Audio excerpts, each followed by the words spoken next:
đụng quá. Lên hạ đây rồi.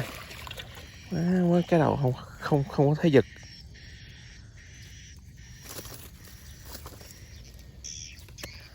Lên hạ nha anh em.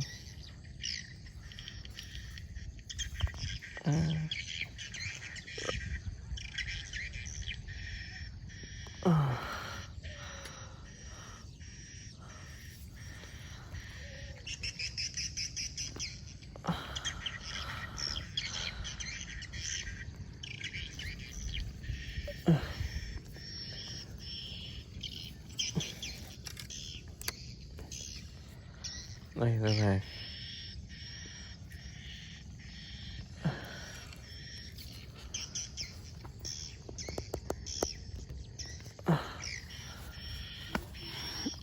Ơi hên quá.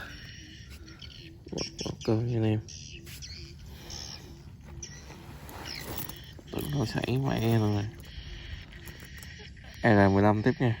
Trổ hốc mắt luôn.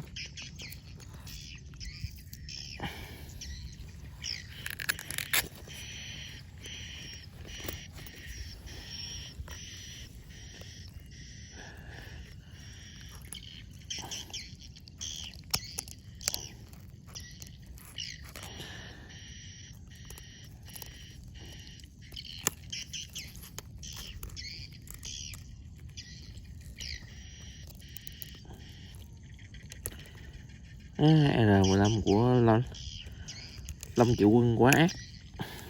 Còn trổ hốc mắt không.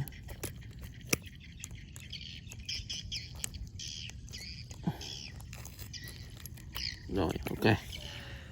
Một con. Mừng quá các bạn ơi. Đâu em nhân tận rồi.